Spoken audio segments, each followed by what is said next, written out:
The sun was sinking behind they, jagged mesas when the gunshot cracked through the burning silence. A flock of crows tore into the air, and the smell of gunpowder drifted across the wasteland. On the cracked earth, half buried in dust and her own blood, lay Kahara, the last Apache woman, still breathing after the ambush. Her legs, mangled by the cavalry's horses, refused to obey her. Each breath was a battle. Each heartbeat, a defiance. Boots approached. Kahara's hand shot toward the fallen tomahawk beside her, fingers trembling but fierce. She dragged the blade toward her chest, ready to strike at whoever dared finish her. But the shadow that fell across her wasn't wearing a military coat. It was rough, dusty, alone, easy, a deep voice murmured. If I meant you harm, you'd already know. The stranger knelt beside her. A tall man with calloused hands and weary eyes, a farmer, not a soldier. Thomas Rohr, his brow tightened as he studied her wounds. You're dying out here. Kahara bared her teeth. Then leave me. My tribe did. Thomas shook his head. Not happening. Before she could protest, he slipped his arms under her, lifting her from the scorching ground. Pain tore a scream from her throat, but Thomas held her steady, ignoring the blood soaking into his shirt.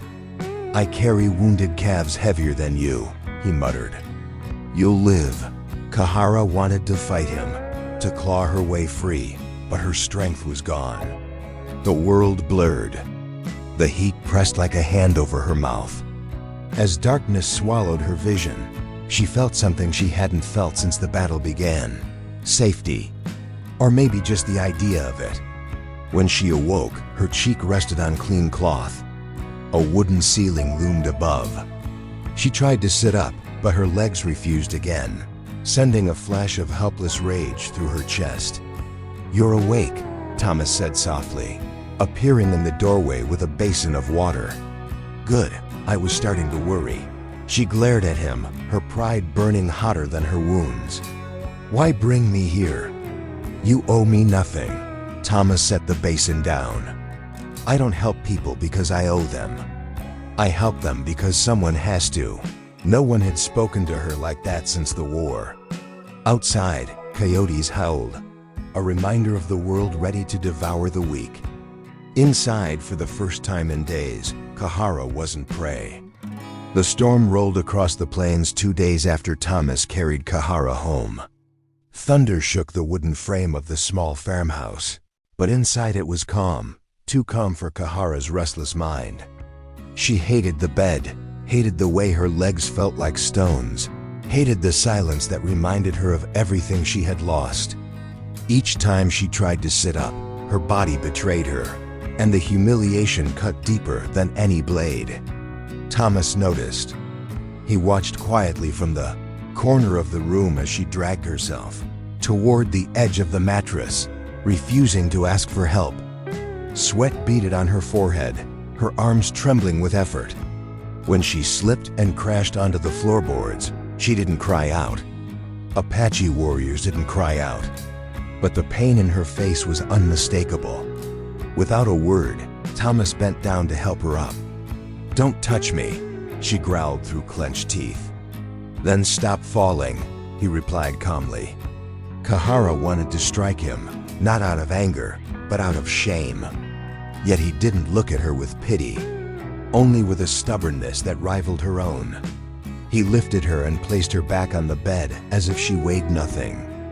That night, long after she pretended to sleep, she heard him working in the old barn. Sawdust drifted across the lantern light. Chains clattered. Wood creaked. He didn't rest until the moon was high and the storm had finally broken. The next morning, he rolled something large through the doorway, a wooden frame with iron wheels, leather straps, and a firm backrest. Rough but sturdy, powerful. It wasn't beautiful, but it was freedom shaped by hand. Kahara stared. What is this? A way for you to move, Thomas said. Not crawl. She traced the polished edges with trembling fingers. No one in her tribe had ever built something like this. No one had ever tried. To them, a warrior who couldn't run was already dead. Kahara swallowed hard. "Why do this for me?" Thomas shrugged. "Because you're still alive. And you don't look like someone who's done fighting." The words hit her deeper than he knew. Slowly, with his help, she lowered herself into the chair. It held her firmly, like a promise she hadn't dared to imagine. She pushed the wheels with cautious strength. They moved. She moved. For the first time since the battle, Kahara felt the taste of her own will.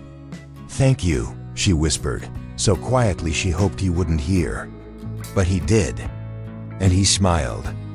Kahara spent the next days learning to control the chair. At first, every movement was clumsy. She bumped into doorframes, scraped the wheels against furniture, and more than once nearly tipped over onto the floor. But each mistake fed her determination. Apache warriors did not retreat, even from the humiliation of wooden wheels. Thomas watched from a respectful distance, stepping in only when she truly needed help. She didn't thank him, and he didn't ask her to. The unspoken pact between them grew stronger with each attempt she made to claim her own strength. On the fourth morning, he opened the door to the outside world. "You're ready." Kahara froze. She hadn't left the house since the day he found her half dead in the dust. Beyond that threshold lay the wind, the sky, the memories of her fall, and the fear she refused to name. Thomas didn't push her. He simply waited. With a breath that scraped her lungs, Kahara rolled forward. The sunlight struck her face like a challenge. The air smelled of wet earth from the last storm. The horizon stretched endlessly, as if daring her to give up. Her hands gripped the wheels. She pushed. The chair rolled onto the packed dirt yard. The sensation was jarring, uneven ground, shifting weight. The sudden vulnerability of being outside without armor or tribe. But then the breeze touched her cheeks, and something inside her loosened. She kept moving. Thomas walked beside her, his steps slow enough not to overshadow her progress. "You're doing better than most people would," Kahara snorted. "Most people aren't warriors." "No," he agreed. "But most warriors don't survive what you did." She fell silent. His words were not flattery. They were truth, a truth she had been too angry to acknowledge. Her tribe had abandoned her. Her family had turned away. But she had lived. She was still here. As they circled the yard, Kahara noticed the fields, neat rows of corn, a few stubborn patches of barley, and a lonely apple tree clinging to life near the fence. This world was simple, but it pulsed with effort and resilience. It was a place built by hands, not by war. "Is this your life?" she asked. "Every day," Thomas said. She studied him. "And you chose to add me, a broken stranger." He met her gaze evenly. "You're not broken. And you won't be a stranger for long." A heat rose in her chest. Not anger, not pain, something else. Something she wasn't ready to name. The wind shifted, carrying the distant echo of horse hooves across the plains. Kahara stiffened. Memories flashed, gunfire, screams, the crushing weight of cavalry boots. Thomas placed a steadying hand on the back of her chair.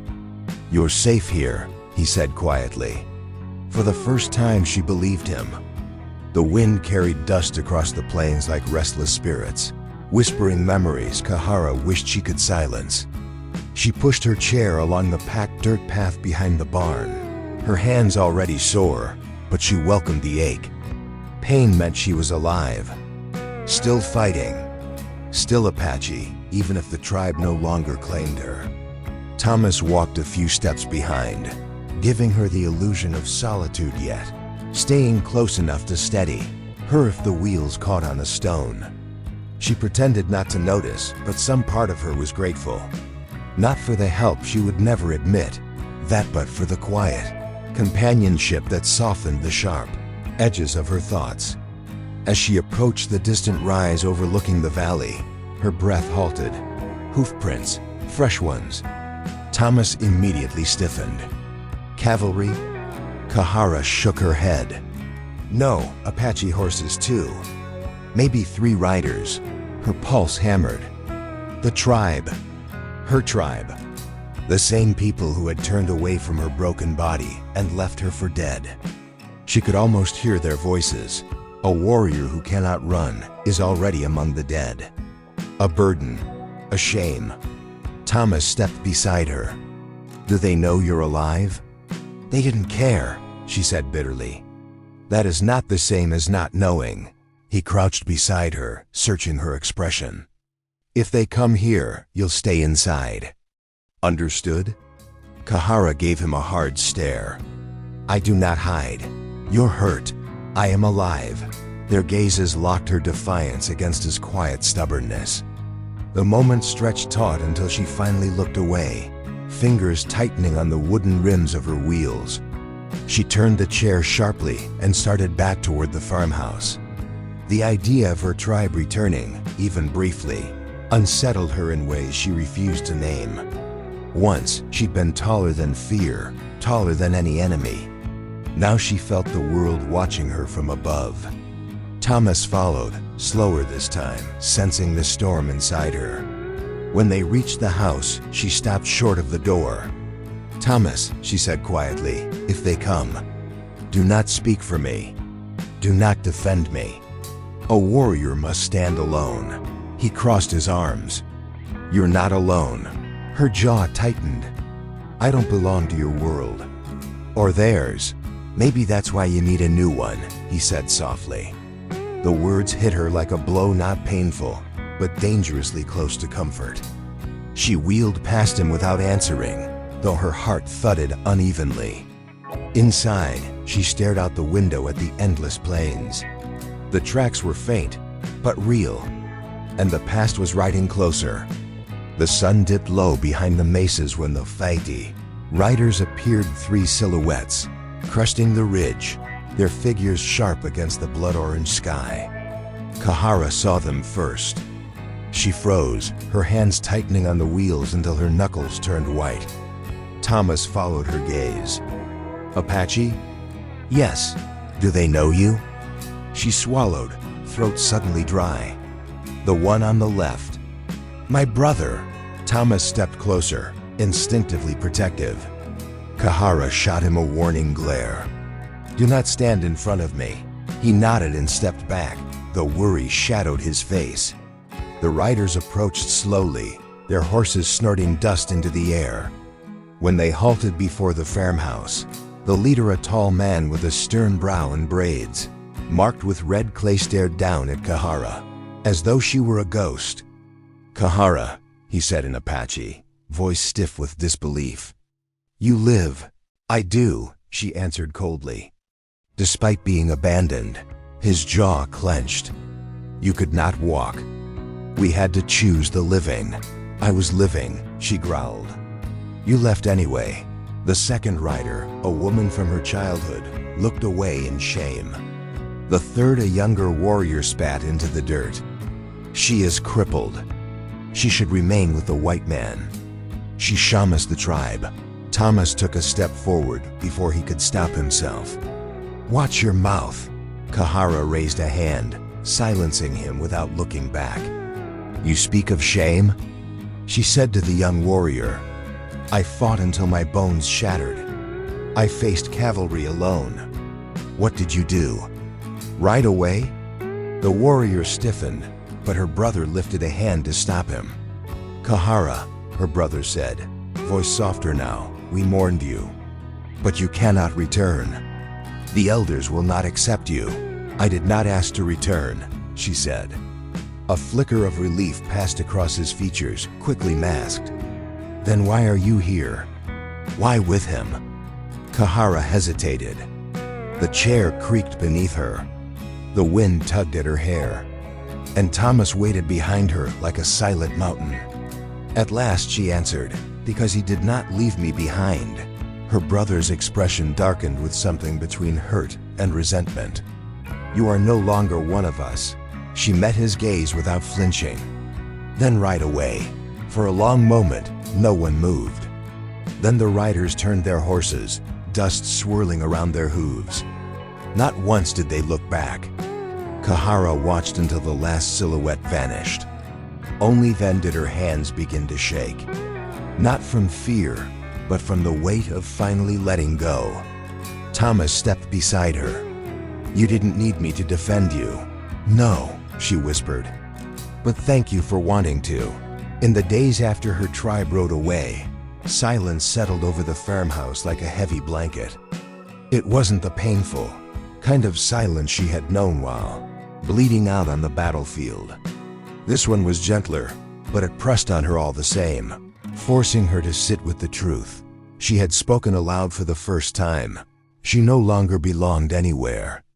Kahara pushed her chair across the living room, the wheels humming softly against the floorboards. She moved slower than usual, her thoughts dragging behind her like shadows. Thomas followed her quietly, sensing the change but not daring to prod at the wound. "Breakfast is ready," he said at last. She paused. "I am not hungry. You still need to eat." She exhaled sharply, frustration simmering at the edges. "I am not a child, and I'm not your enemy," he replied, meeting her gaze steadily. Something in his tone disarmed her. She relented, turning the chair toward the kitchen. The smell of cooked cornmeal and brewed coffee filled the air, simple things, but grounding ones. She took the spoon awkwardly, her hands still stiff from gripping the wheels earlier. Thomas sat across from her, watching without staring. He had become skilled at that balance. "Your tribe may have turned away," he said quietly, "but that doesn't mean your life ended with them." Kahara's jaw tensed. "You do not understand, tribe.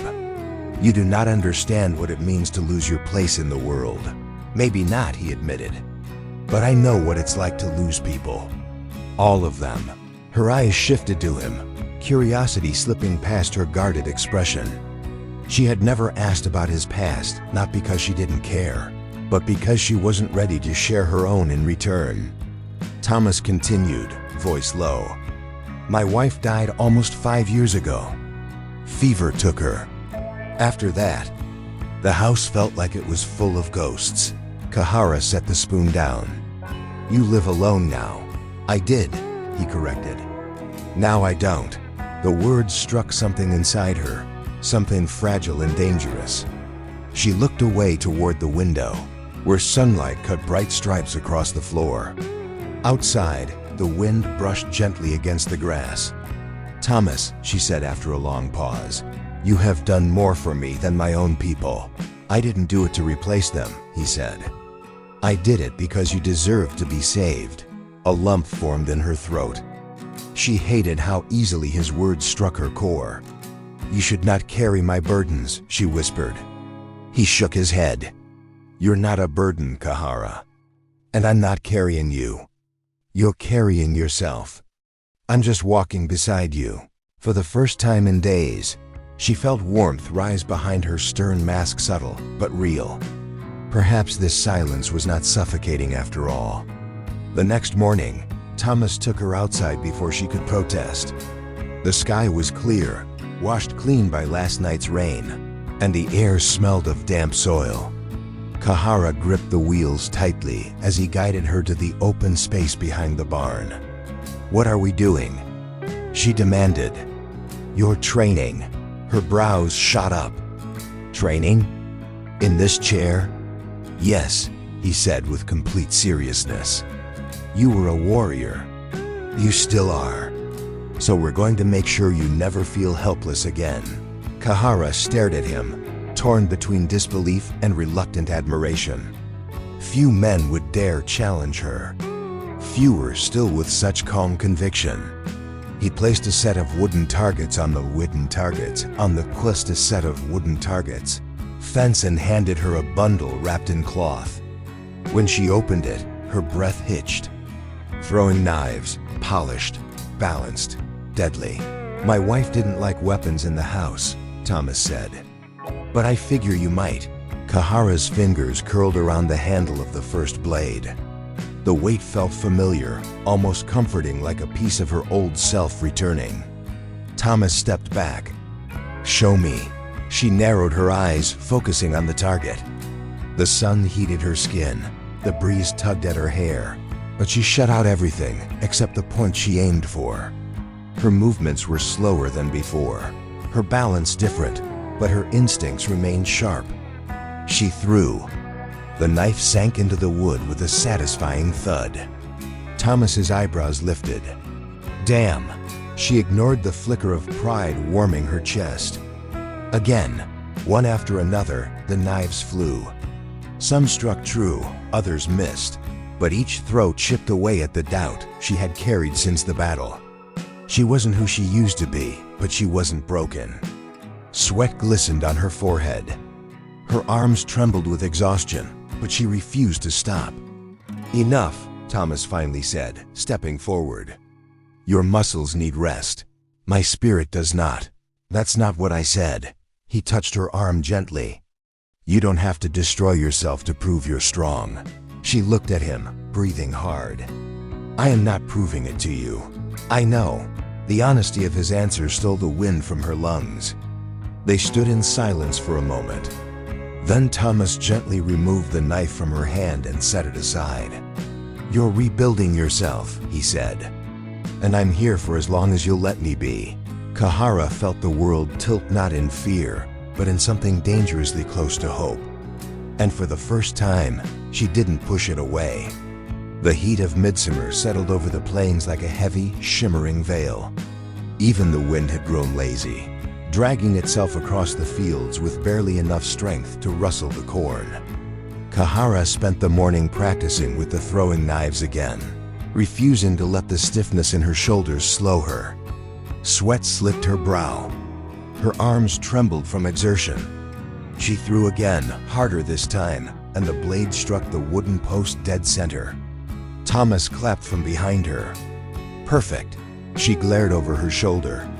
"Do not clap for me like I'm a child." "I'm clapping," he replied, "because you're terrifyingly good." Despite herself, a hint of satisfaction flickered in her eyes.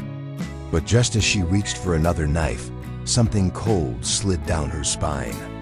A feeling she hadn't sensed in weeks' wariness. Instinct.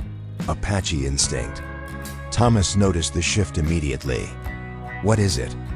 Kahara's gaze traveled to the horizon, where the sun's glare made the plains shimmer like water. But beneath the wavering heat, shapes began to form 3, maybe 4 riders. Not cavalry. Not her tribe. Outlaws. Her jaw tightened. She gripped the wheel rims, pushing herself slightly forward. Her heartbeat steadied. Her breath fell into the rhythm she had known in battle. "They are headed this way." Thomas stepped to her side, shielding her out of habit more than fear. "I know these parts. That group could be trouble. They smell weakness," she said coldly. "Men like them always do. You're not weak, but they don't know that." The riders approached steadily, their horses kicking up dust clouds as they neared the farmhouse. When they reached the fence line, they halted. The tallest of the men, grizzled, unshaven, with a rifle resting across his saddle, looked down at Thomas and Kahara with a sneer. "Well now," he drawled, "ain't this interesting?" A farmer and his pet Apache.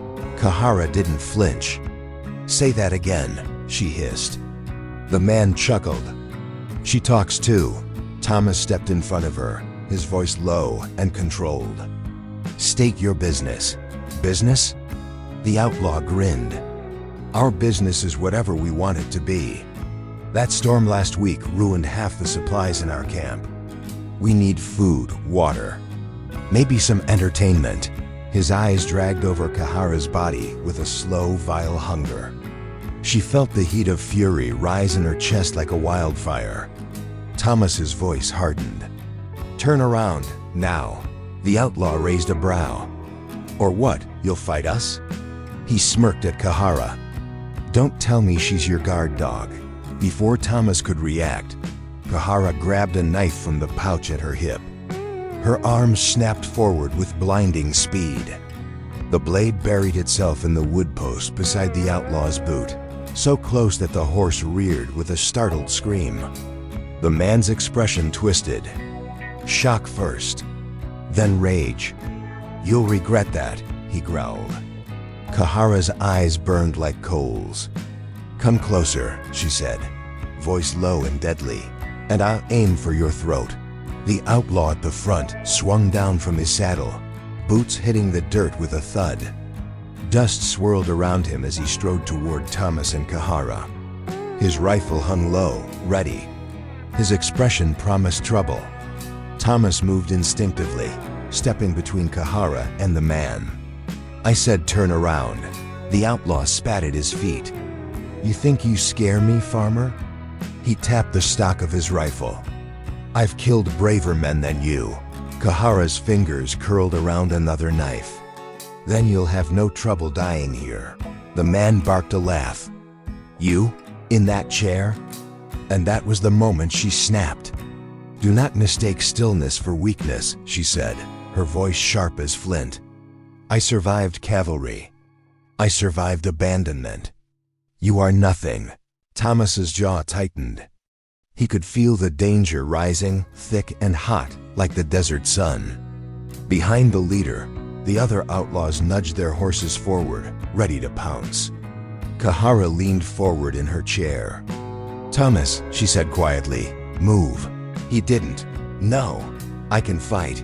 "I know," he whispered, "but I'm not letting them touch you." The outlaws scoffed and shoved Thomas in the chest. Thomas stumbled back a step, and in that instant Kahara launched her knife. This time she aimed to kill. The blade sliced the air, spinning toward the outlaw's face. But at the last heartbeat, he jerked aside. The knife tore a bloody line across his cheek instead of burying itself in his skull. He roared in fury. "You!" He raised his rifle to shoot.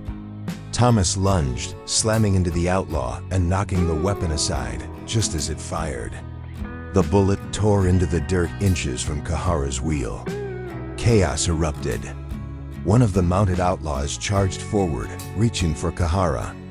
She grabbed the wheel rims and spun her chair sharply, avoiding his grasp, then hurled her last knife upward. The blade struck his forearm, forcing him to drop his revolver with a shout. Thomas wrestled with the leader, the two men grappling in the dust. The outlaw was stronger, fueled by fury and bloodlust.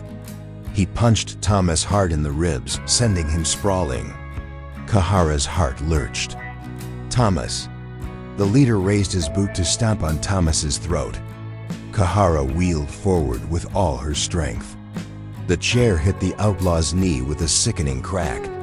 He screamed and collapsed, clutching his leg. Thomas scrambled to his feet, breath ragged, and ripped the rifle out of the outlaw's hands. "Enough!" he shouted. The other riders hesitated. One clutched his bleeding arm. Another watched Thomas with calculating eyes. The leader groaned in the dirt, defeated. Thomas raised the rifle. "Get off my land." For a moment, it seemed they might refuse. Then the rider with the injured arm cursed under his breath. He grabbed the leader by the collar, dragging him toward his horse. "This ain't worth dying for. Let's go." One by one, they mounted up. The last rider spat in the dirt. "This ain't over." They rode off, leaving dust and tension behind them. Night fell heavy and warm, wrapping the farmhouse in a silence that felt different from all the nights before. It wasn't the silence of mourning or uncertainty. It was a quiet born of survival, the kind that settles after danger has tested the walls of a home and found them unbreakable. Kahara sat near the window, her hands resting lightly on the rim of her chair. The moon cast a silver glow across her face, softening the sharp lines of her warrior's features. Thomas sat across from her, leaning forward with his elbows on his knees, bruised but alive. A dark red mark spread beneath his ribs where the outlaw's punch had landed. "You should lie down," Kahara said finally. Thomas gave a weak smile. "You're one to talk." I am not the one with a broken rib. It's not broken, he insisted, then winced, proving himself a liar. Kahara wheeled toward him, leaning in closer than she ever had. Her fingers brushed the hem of his shirt as she lifted it carefully. The bruise was ugly, swollen, and purple. She hissed through her teeth. You fought like a fool. I fought because they were going to hurt you. Her breath caught. For a moment, she didn't speak. She simply looked at him, really looked, and saw not a farmer, not a stranger, not even a rescuer, but a man who stood where others had run. A man who stayed. Thomas. Her voice softened unexpectedly. Why risk your life for mine? Because you matter, he said simply. More than you think. The words struck her deeper than any wound. She looked away, her heartbeat stumbling in her chest. I do not want death following you because of me. It didn't. He reached out and touched her hand, gently, but with certainty. We're both alive. Because we fought together. Together. The words settled into her like warm embers. She didn't pull her hand away. Instead, she turned her palm to meet his. His fingers were rough, calloused, but steady. She felt strength there, not the loud kind, but the kind that endured storms without bending. Kahara, he said, voice low, I meant what I said before. You're not alone here. She swallowed hard. Her throat felt tight. I do not know how to be part of something anymore. That's all right, Thomas murmured. We can learn together. Her breath trembled, not from weakness, but from something unfamiliar, something she had never allowed herself to feel, trust, safety, and something deeper she wasn't ready to name. She raised her gaze to his. Moonlight reflected in his eyes. For a long suspended moment, neither moved. The world outside seemed far away, the outlaws, the tribe, the war, all fading into dust. Finally, Kahara whispered, I am not used to being cared for. Thomas brushed a thumb lightly over her knuckles. Then let me be the first. Her chest tightened, but not with fear this time. Something fragile but powerful unfurled inside her, hope. For the first time since losing the use of her legs, she no longer felt like she was surviving a life. Dawn arrived softly, the sky painted in pale gold and rose. Kahara awoke before the light fully broke, unable to shake the sense that something had shifted inside her. Not in her body, in her spirit. She wheeled herself outside, feeling the cool morning air brush over her skin. Thomas was already there, repairing a broken fence slat left from the outlaw's visit. He turned when he heard her approach, his smile slow and warm.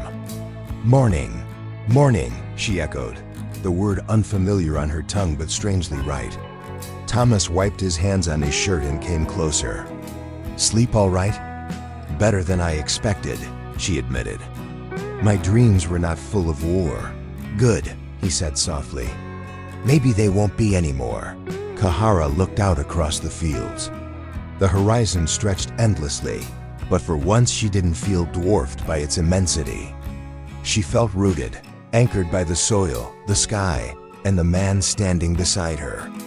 Thomas, she said, her voice steady. Yesterday proved something. What's that?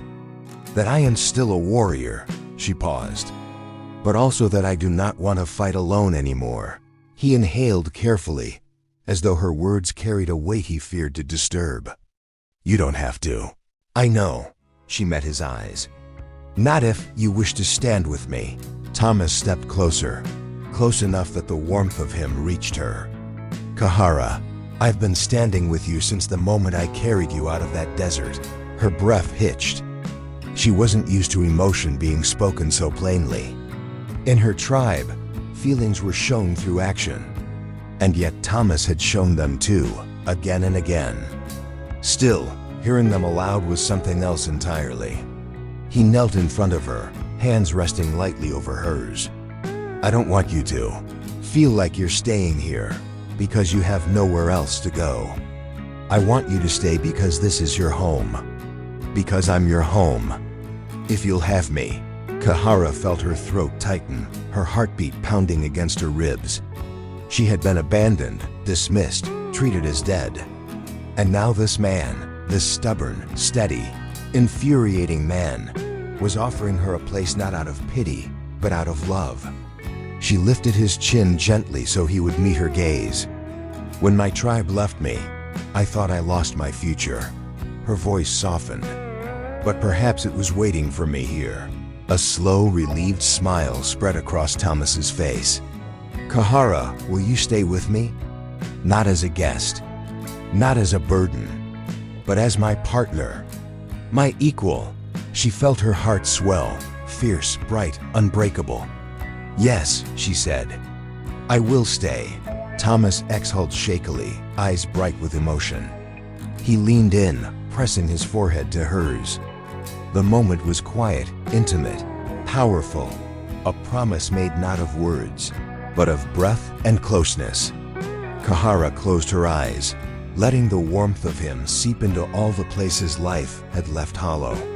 For the first time since the battle, she didn't feel wounded. She felt whole. She felt chosen.